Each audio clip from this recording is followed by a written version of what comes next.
We are all very excited to have you here. Again, you can use the chat to communicate with one another, to include a land acknowledgement of where you're from, whether that's across Canada or even perhaps across the world. I know we're in many different time zones, so thank you for making the time to be here. Wonderful. So let's get started in that case, and we'll let everyone else join us. So the team here at Arthritis Consumer Experts, or we like to call ourselves ACE for short, welcomes everyone to a very special webinar titled Indigenous Ethics and Principles. My name is Ellen, and please allow me to serve as your moderator for today. This webinar will consist of a 45-minute presentation followed by a 15-minute Q&A period. Before we begin, a few kind reminders. First, all participants are muted, cameras are off, so feel free to move, to stretch as you see fit. Secondly, we ask you to use the question box for questions, so those will be answered at the end of the webinar, and the chat box to post comments during the webinar. Next, the content in this session will include topics that some may find triggering or new. Please give yourself the space to step away from your screen and reconnect when you're ready. Lastly, if you experience any technical issues, please use the link provided on screen. Arthritis Consumer Experts and its team members are incredibly grateful, and we would like to honor the land on which we get to learn, which we get to advocate. This is the traditional, ancestral, and unceded territory of the Coast Salish peoples, which we call Vancouver. Namely, this is the land of the Musqueam, the Squamish, and the Tsleil-Waututh nations. And today it is a beautiful temperate rainforest. Gamotan is the inspiration, the visual moral center of the work we're doing at ACE. Gamotan means cleansing as healing. This artwork in the top left-hand corner was commissioned from Indigenous artist Courtney Alexandra Fox from the blood tribe of the Blackfoot Confederacy. Courtney is a woman, a mother, a daughter, a sister, a partner, and a friend. She creatively expresses emotions, thoughts, and connections through various mediums of art. I invite everyone to take a minute to read the rich description of all that the art represents. This description will also be sent to you in a follow-up correspondence. Now, I would like to introduce our distinguished speaker, Dr. Terri-Lynn Fox. Dr. Fox is from the Blood Tribe within the Blackfoot Confederacy. Dr. Fox has a bachelor's degree in psychology, a master's degree in sociology, and a doctoral degree in education. Her dissertation topic was Indian Residential Schools, Perspectives of the Blackfoot Confederacy People, on her research about experiences of survivors from the Blackfoot Confederacy, specifically 6 Indian residential schools. Dr. Fox is both directly and indirectly affected by Indian residential schools. She's the daughter of 2 survivors from an Indian residential school and is a survivor of Indian day schools herself. She's blessed with 4 children and 6 grandchildren. Now, please join me in welcoming Dr. Terri-Lynn Fox. Okay, good morning, everyone. Thank you for joining us today. My Blackfoot name is Ebikwekumodaki. Please let Ellen or Anita know if you can't hear or see the screen. And again, share your comments and questions on the chat link there. Today's topic on Indigenous ethics. It's kind of this broad range of values, beliefs that many First Nations people will convey and learn and practice within their own culture, from within the language they speak and their everyday reality. And it's quite exciting to share this. It's quite an honor, and I'm humbled as well. It's a windy, sunny day here in on Blood Tribe within Blackfoot Confederacy. And I'm just happy to be able to share the teachings I've acquired to the audience in turn.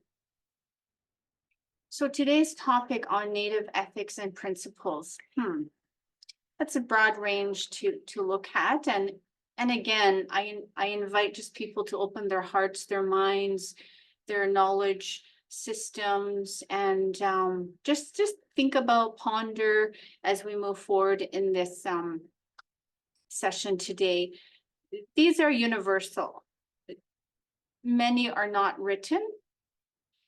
Many are spoken through stories, legends within the intimate encampments and sitting around the fires, listening to those stories and hearing the grandparents, the older members talk about the history, the origin, speaking the language, and share some humorous stories with children and members alike.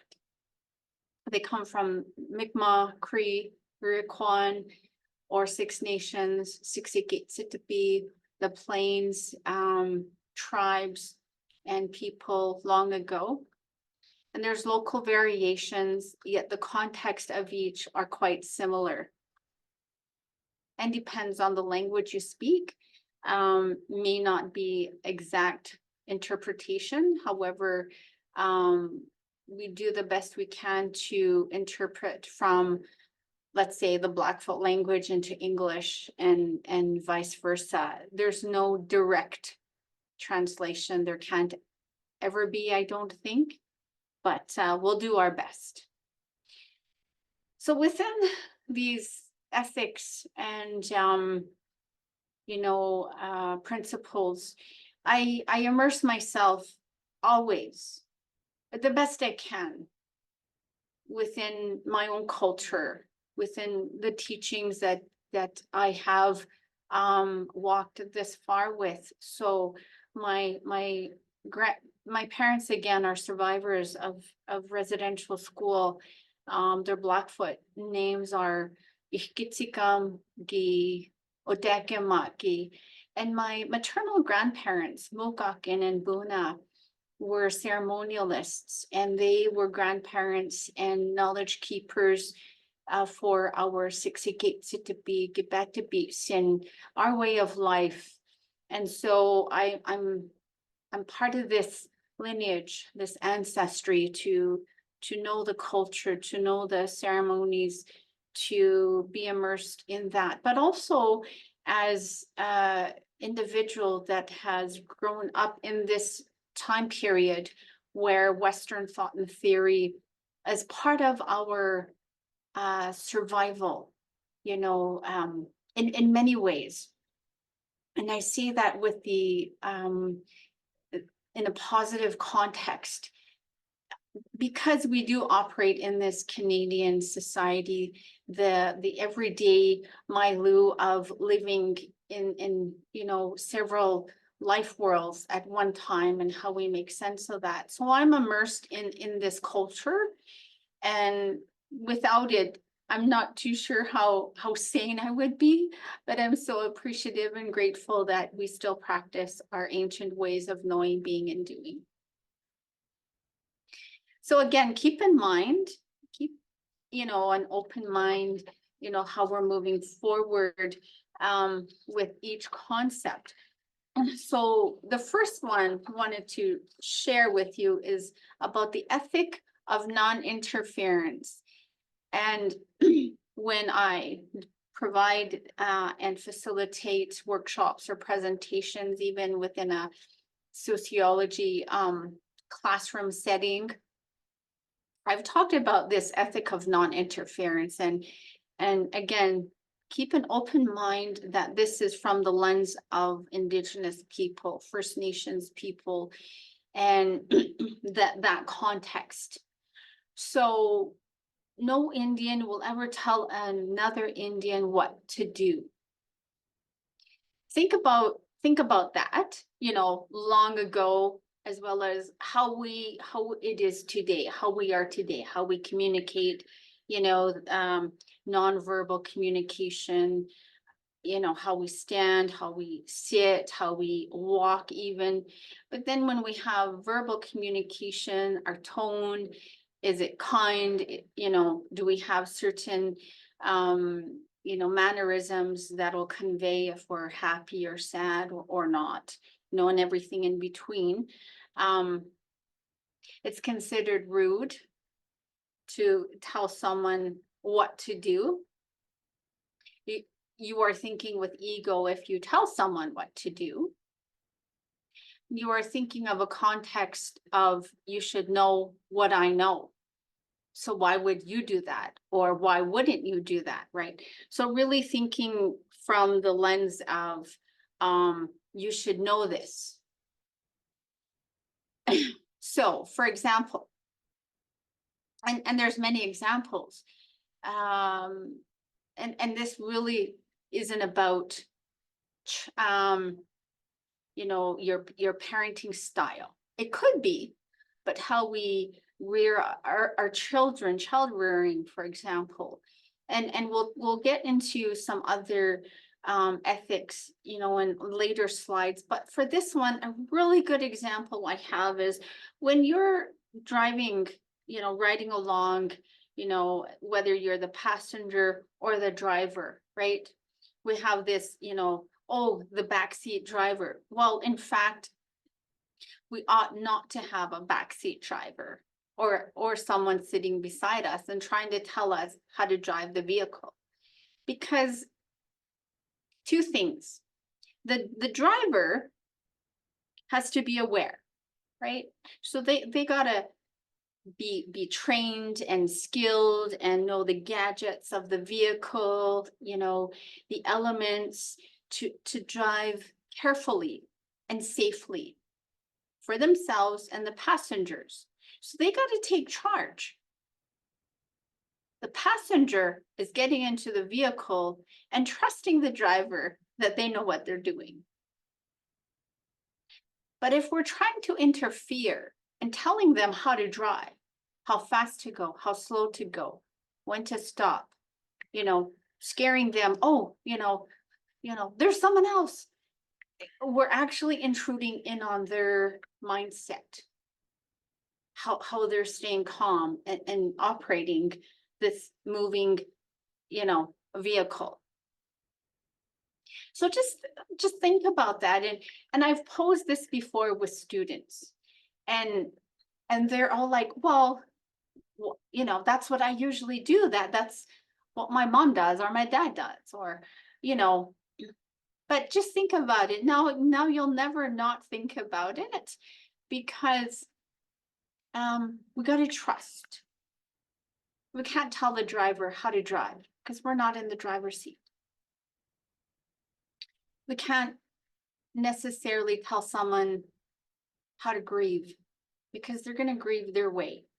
We can provide tools that they may incorporate into the processing of losing a loved one, or the loss of a job, or a relationship, right?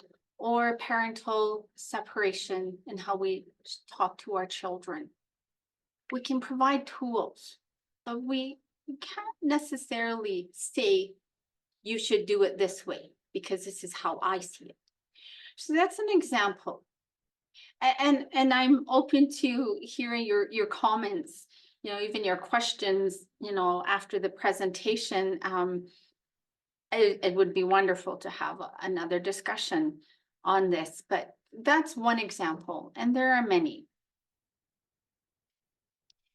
The next ethic, again, it may, as Ellen mentioned, some of this may be this dissonance. You're not used to hearing these elements, and that's okay. It's just, this is new knowledge coming your way, a new way of perceiving the world, or how do you approach this experience or occurrence. Anger must not be shown. it is in ancient stories. Should you show anger, bad energy will come back to you.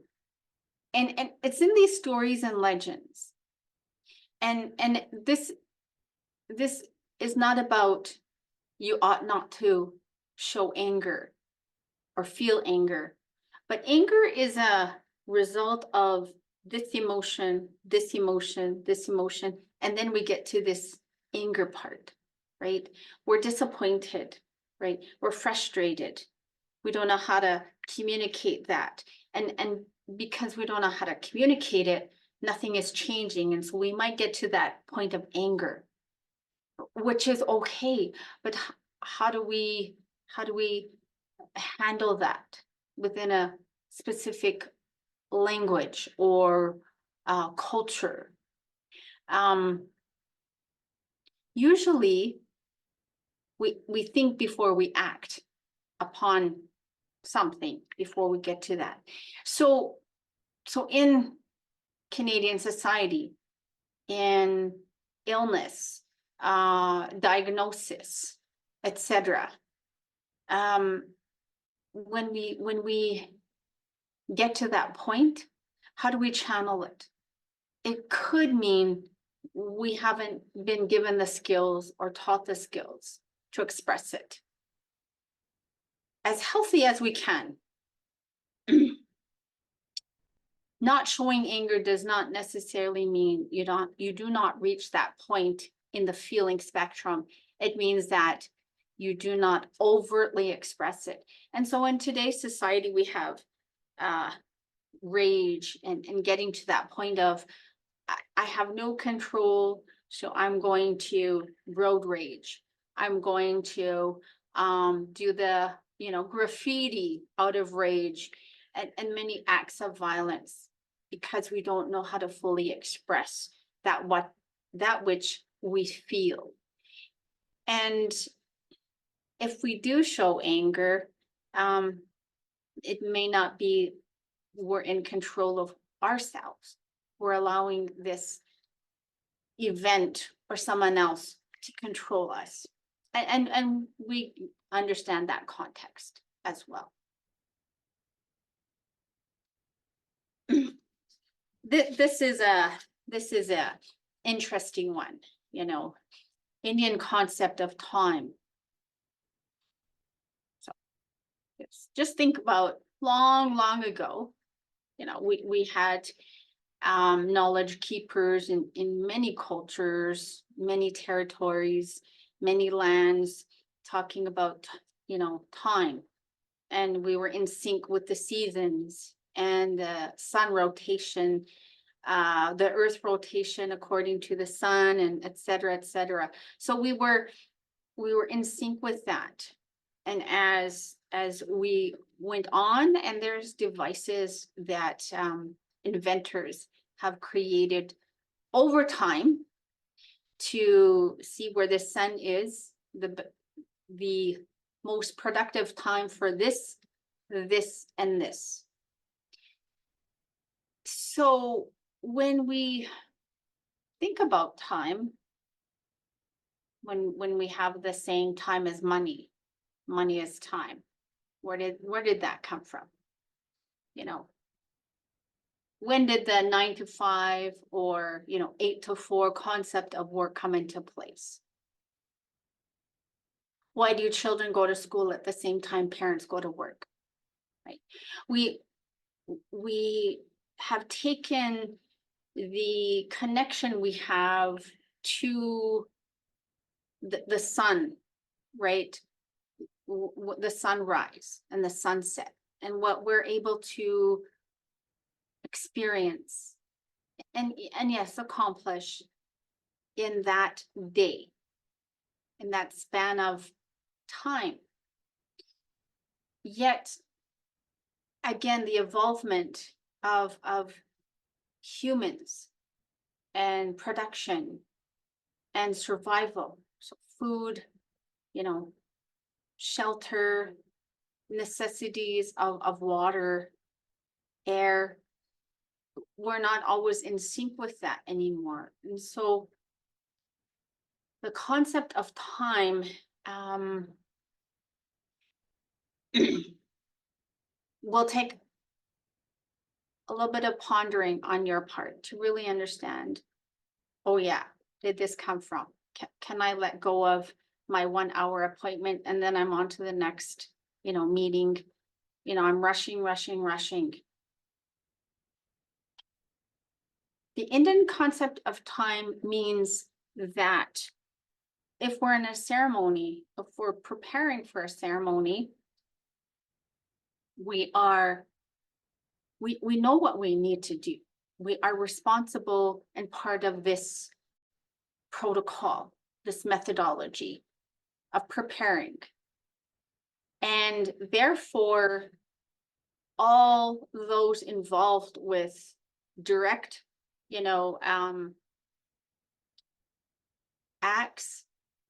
action to prepare and, are a sweat lodge, for example. Those that are part of that know what they got to do. So when everything is ready, the knowledge keeper, the elder, will let everyone know, okay, it's time for us to start. Come in. So then it's ready. Then it's gonna start. There's no okay, it's 3 o'clock, we're gonna start at this time. So when we are looking and learning about all peoples and cultures and languages and rituals and ceremonies, we need to see from a different lens than ourselves, especially when we're looking and learning about Indigenous people, First Nations people specifically. So in healthcare in general, we want to be able to provide that time to care for those that we care for. So this one was interesting. And there's this saying that says, oh, it's Indian time. We're a little bit disrespectful when we say, oh, it's going to be Indian time again, which means it's late. It didn't start at 9 a.m. It's starting at 9:30. Well, in fact, if we took the clock out of the picture, we started exactly when we're supposed to start.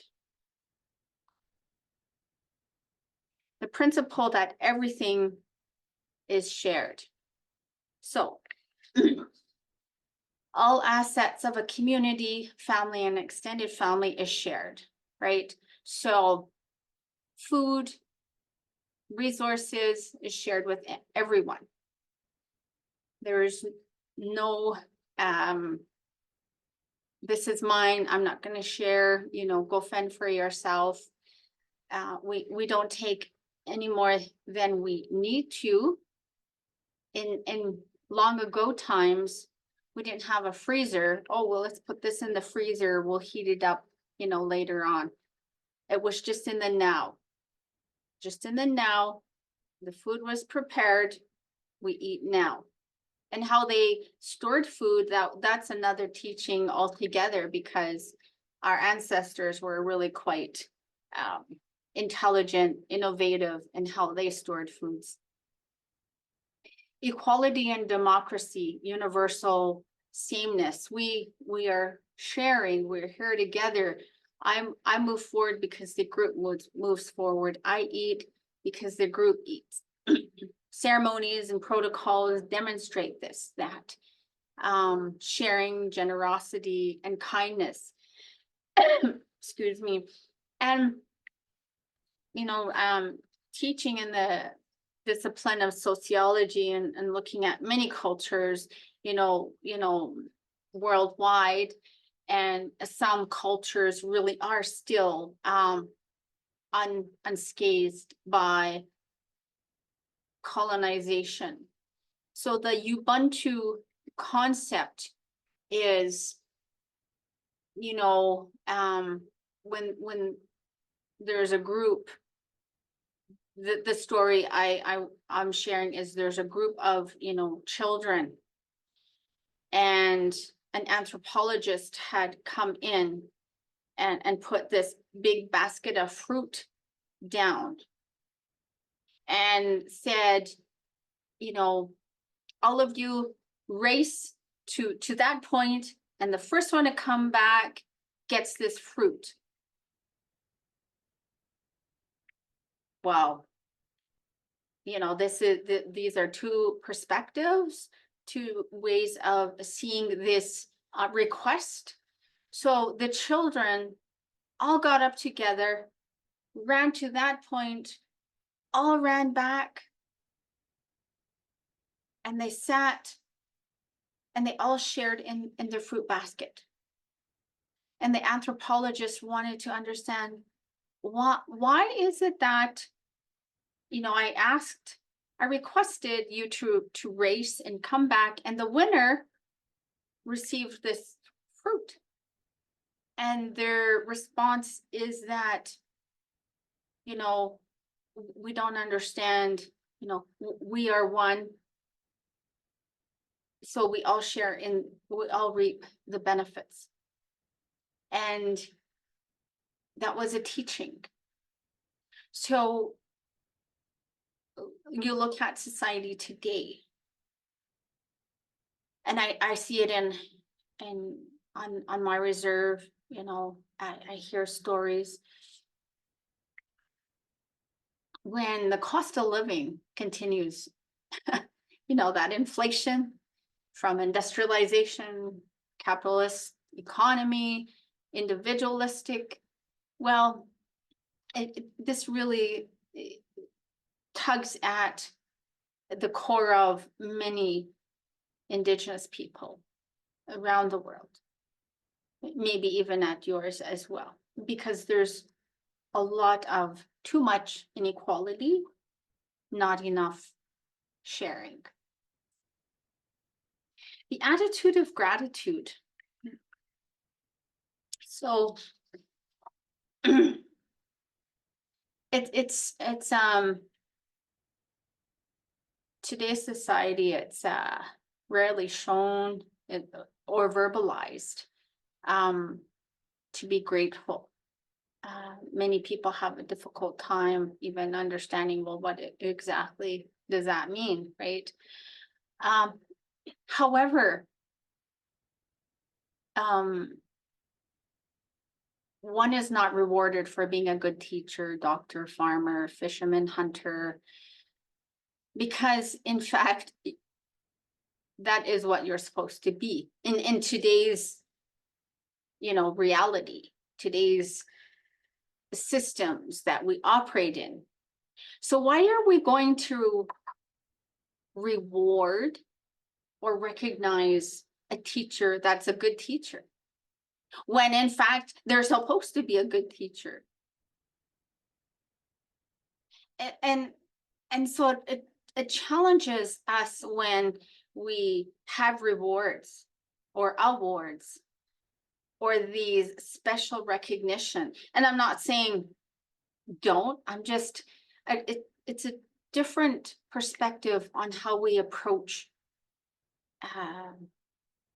skill set, those that acquire knowledge and why they acquire knowledge. It's not for the recognition, it's because I, for example, have chosen to attain a PhD because I chose to, because it was a way out. If I get recognized, that's beyond me. And I still don't know how to, my energy, my soul, I don't know how to just accept that, but I do humbly. But that's not the purpose of why I do what I do. So for our society to then reward or create awards, it's just a different feel. And after today, I hope you walk away with just pondering some of these notions and the applause. the applause we have, when did that start? I don't know when we started clapping. We don't clap in ceremonies when we get our face painted, and or when a baby or toddler receive their name. We don't clap. We don't hold these applauses. At ceremonies, definitely not. At our annual circle camp or akokatsin, our yearly come together ceremony prayer for the whole community, you don't hear people applauding. So just things to think about moving forward. Protocol and methodology.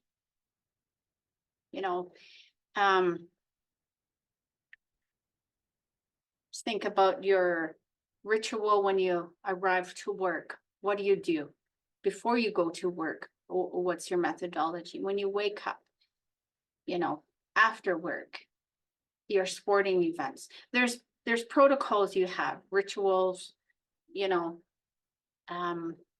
even different religions, we have your protocols. There's a reason why, or several reasons. So ceremonies, your manners, your way of doing things, your strictness, all require process and, this happens first, then this, then this, then this. When you observe that, when you participate in this, you learn it by observing. You learn the language, the song, the chants, the terminology. If it's, I'm going to use Catholic Church. I was baptized Catholic. My paternal, my dad and my paternal grandparents were all quite devout Catholics. So I have this notion of Catholicism and to be knowledge systems. And so I'm going to compare the two. So going to church, there's this, it's this way on this day, right? And going to a ceremony, it happens like this. And we know it to be true, right? We know it to be true, this process. It's very specific for different nations. Our clothing, our food preparation, how we speak to someone, how we sit in ceremony, how we enter a teepee, it requires this, I'm going to say unbridled, I'm going to say this bridled behavior that we don't tell our children, but by them observing and seeing the process, being immersed in the process, is a guide for discipline, for honor and respect for our culture, our ceremonies, our language systems, and everything that's immersed within that. And if you think about research methodologies, again, it's a process. There's a way that you conduct research as well.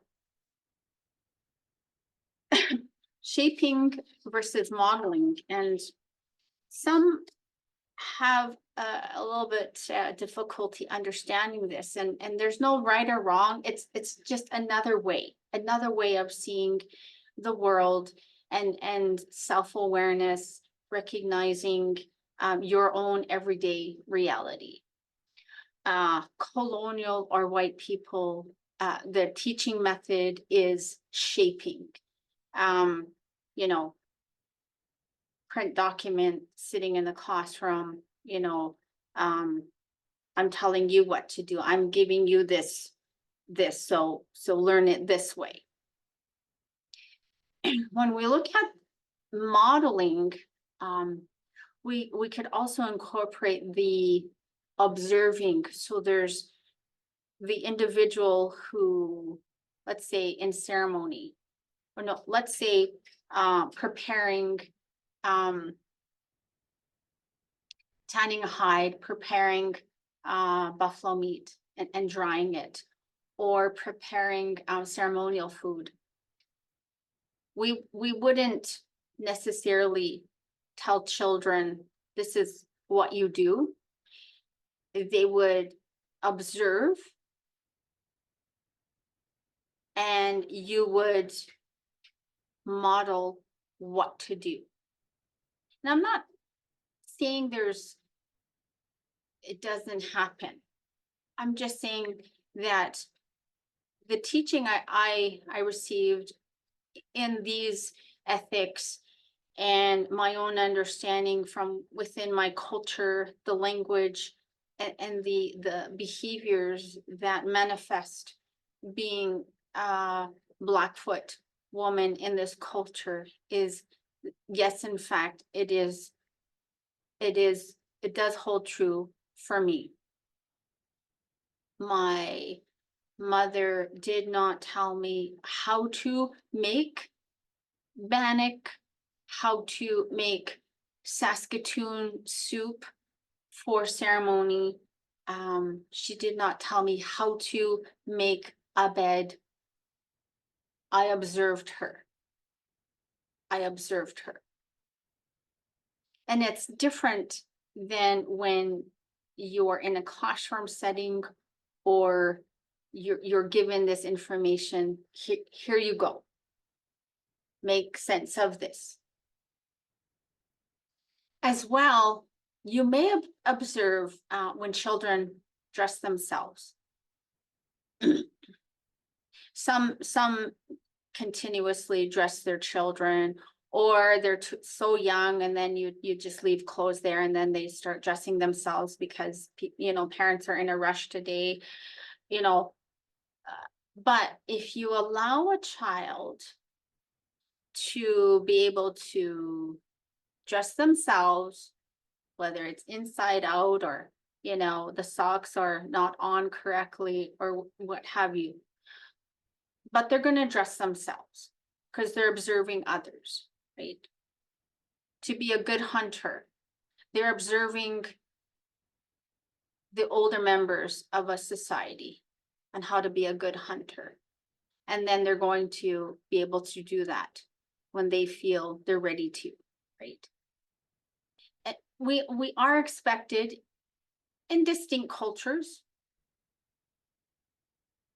to be skilled.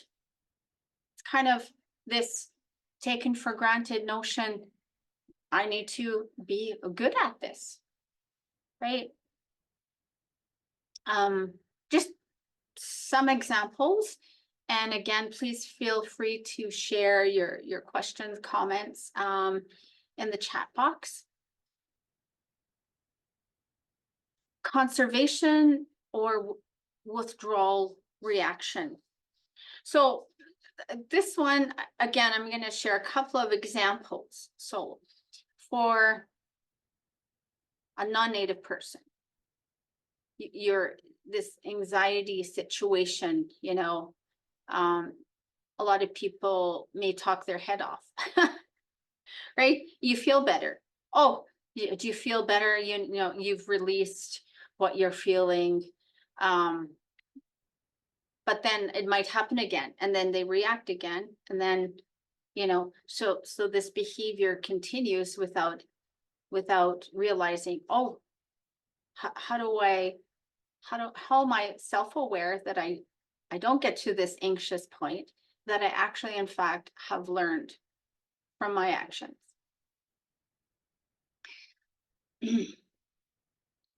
A First Nations or Indian person is often less talkative because there's teachings within the spoken language, within the stories of our behavior and how we express or not, and from the ethics that we've learned about in previous slides.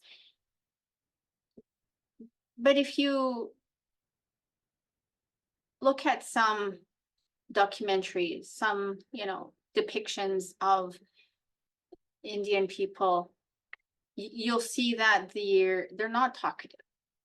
They're not the social butterfly. There's reasons why within the culture. We've come away from ancient times. We're not all hunters and gatherers. There are many, but we're not all. But for example, the conservation of your energy. So let's say you're taking a walk in the forest or along a canyon or a coulee or something, and you fell down and you broke a leg. What would you do? What would you do? Would you yell and scream, help, help, somebody, you have, no cell phone? What would you do?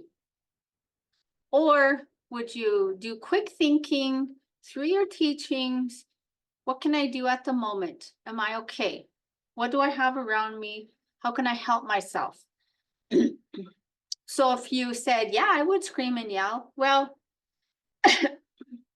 you would invite the animals. So you would be their supper or breakfast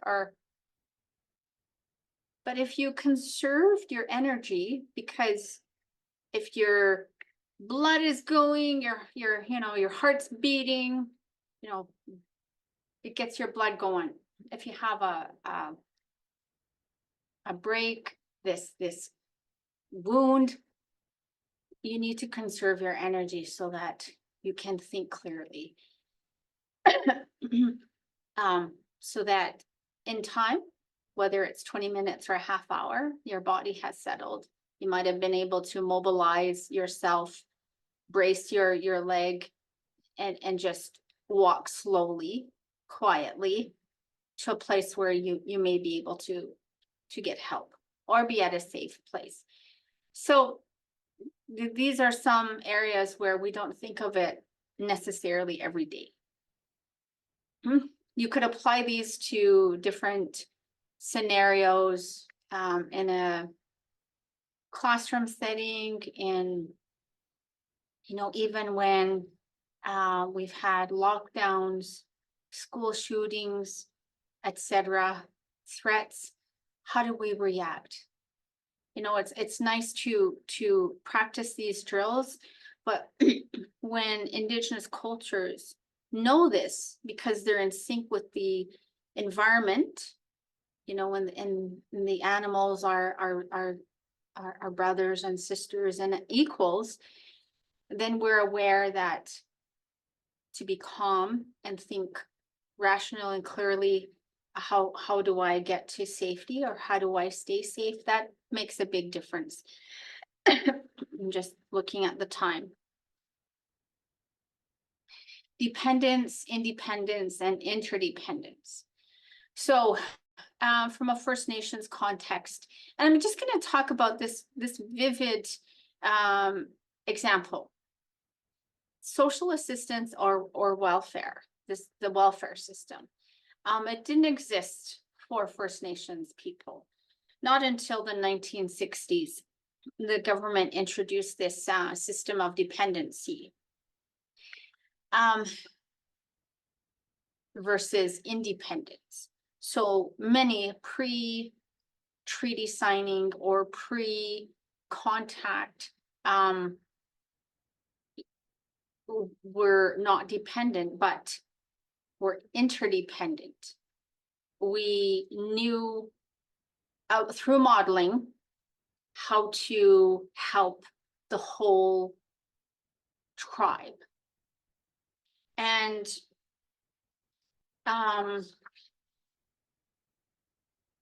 through time, since the introduction of some systems, you will see today the statistics of Indigenous people, the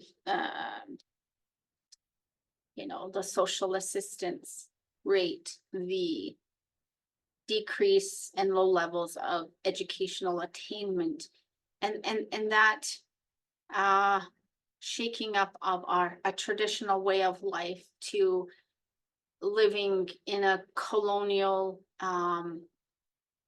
Euro-Canadian way of life, but not being able to practice that traditional way of life. So we have this conflict there. Now we add in trauma, we add in the oppression. And so it's the system that is quite unsteady, just to say the least. And you look at the healthcare data, the chronic disease and illness data. Add in many other elements to that. So what we want is to be aware of and create a pathway so that independence and interdependence are elements, are ethics that we strive towards, and not dependent on a system or a substance that exacerbates ill health. So 45 minutes, it's just not enough time. Nonetheless, introduction to ethics and principles from within an Indigenous lens, again, broadly speaking.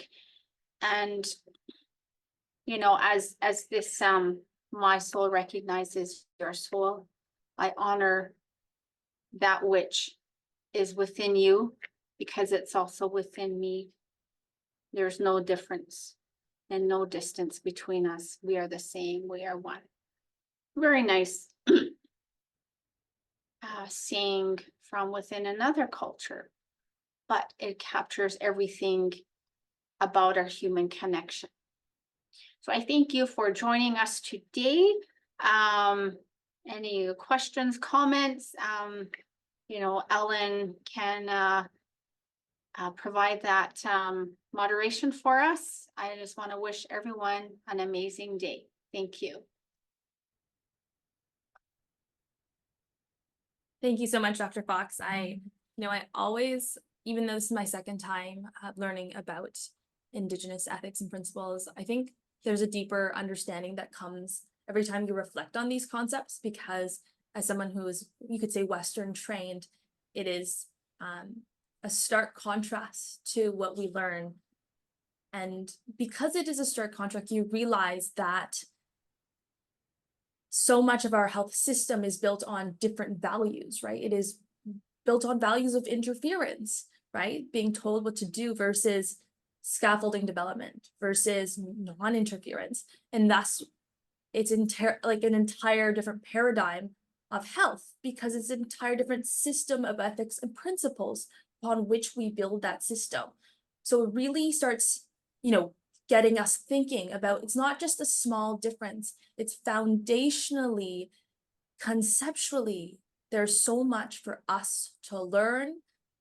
And that, this is a great place to start, but it's a complete paradigm shift. So we do have quite a few questions, and I want to start off with a question here in the chat. Dr. Fox, what would be an appropriate use of language or wording to refer to someone who is Indigenous, so to say? This person had noted, for example, you'd use the word no Indian, and I would love to know that on my end as well. Thank you. So to be respectful for Canadian society to be respectful to Indigenous people and specifically First Nations people. First Nations as categorized by the English and the system we operate in. Then in turn, we would have to know the First Nation throughout Canada. So I'm 60 Gates at the B. I'm Blackfoot. I'm from the Blood Tribe. I speak Blackfoot. Then again, it's another teaching for non-Indigenous people to know the history. So the word Indian is in the Indian Act. It's not officially out of the Indian Act. So many people still use the word Indian, even though we're not Indians. Many, since, you know, the Constitution, you know, of 1985 were Aboriginal people. Where did that come from? So it depends on the individual who's asking the question or making a statement, and the recipient to understand that difference. And in that ethic, when I say no Indian, I'm saying no one, broadly speaking, no one has the right. Even when you look at, you know, child rearing practices, we can model, we can be kind and tender in how we discipline our children. If we tell them, you can't do this, for many Indian people, it's almost this revisitation of residential school. And then many people, the effects of that were in prisons, you know. So we have to understand that context, who's saying the word and who's receiving. And then how we're going to change that so that we're not different, and that we convey respect and honor no matter what. I hope I answered that question. Thank you, or that Dr. comment. Thank you. I absolutely think you answered it very broadly, but it also gets us thinking, as well as truly like the underlying principle of showing respect, but as well as acknowledging that it's still being used in certain places. Thank you. We have a question here about Indigenous people. Do they share their health issues with one another, and perhaps does it depend? You know what? Many Indigenous people in specific tribes, they're close. They'll talk about it, and if they still practice their ancient ways and have their medicines, we'll talk about that. They'll still return to the old ways of health and medicines. Within, if you're not diagnosed with something, then you don't know. But if you are, I know some individuals in my community, they are very open with their health and wellness. So I think it would just depend on the nation, the language, the connections that individuals still have, and their comfortability with sharing with each other and their healthcare professionals. I hope I answer that question as well. Yes, absolutely, Dr. Fox. Thank you. Can I ask, how do we respectfully communicate and actually encourage engagement of First Nations communities? The importance of, for example, timely events requirements with regards to their health. So kind of, you know, building on the previous question.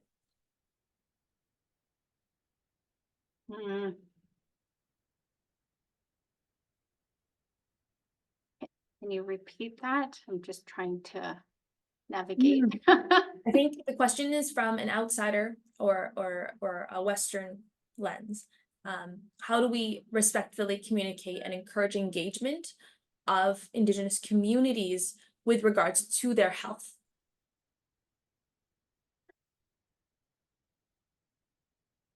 So if they haven't looked at our website, look at our website. We talk about those reconciliatory pathways. You almost need a gatekeeper. You know, you need that person that is part of a First Nations community, but also linked to this healthcare system in the context of Western knowledge and pathways to really have that engagement with knowledge keepers, with the elders, and what that's going to look like from this amalgamation, this infusion of Western and traditional health systems. But it's really about knowledge systems coming together, because long ago we didn't have separate systems. We had a way of life, and really compartmentalizing health, education, you know, social activities. It's still something that, you know, old people are still trying to grasp. Whereas long ago, we just had a way of life that had all these elements. So again, it's going to take time. It's going to take practice. It's going to take building relationships, respectful relationships that are beneficial and respectful for those coming together. Yeah. Agree, Dr. Fox. I think what I've learned from you is that number one, it's not quite the simple answer of here you go, this is how you do it. It's acknowledging that perhaps we need to look at it very differently from this perspective of we first need to build relationships, right? Trusting relationships, we have to demonstrate how genuine we are in our commitment. And then perhaps we play a scaffolding role. We support Indigenous peoples to build their own health. It's not us leading the way. It's not us engaging, right? It is simply us supporting, and that is a completely different mindset. So thank you, Dr. Fox. And I know you have some resources to share with everyone. We will be sending those out in our follow-up correspondence. And I apologize if I did not get to your questions today, but in light of time being a construct of Western society and Western civilization, I will just wrap up really quickly. And sorry, everyone. I'm just going to bring us to our last slide here. So Dr. Fox had given us some words of wisdom when we were meeting to design this webinar. And she had said, you know, to become aware of self, and you can understand that as a researcher when we think of the word biases. When you then understand your biases and then you learn, you can use those insights to inform a daily practice of how you reflect on some of your biases or some of your beliefs or some of your values even. And that can then shape your own roles and responsibilities as we move forward with Indigenous peoples. So this is very much so a individual piece of, in Western society, we could say homework, but we encourage everyone to think about kind of these steps, and maybe that is a very important foundation for all of us to move forward. And with that, I will thank you for attending. I will ask kindly for your feedback to help us improve the future webinars. It's going to be a very quick survey that will appear when you exit, or we'll also email it to you in our follow-up correspondence. We'll encourage you to subscribe to our newsletter and follow us on social media so you'll be notified of upcoming events. And with that, the ACE team would like to thank the audience for your attention, for your dedication. We'd like to thank Dr. Fox for her time, for her teachings, for her energy, for her. And we look forward to walking with you on the path towards truth and reconciliation. Thank you so much to everyone. Thanks, everyone. Thank you, everyone.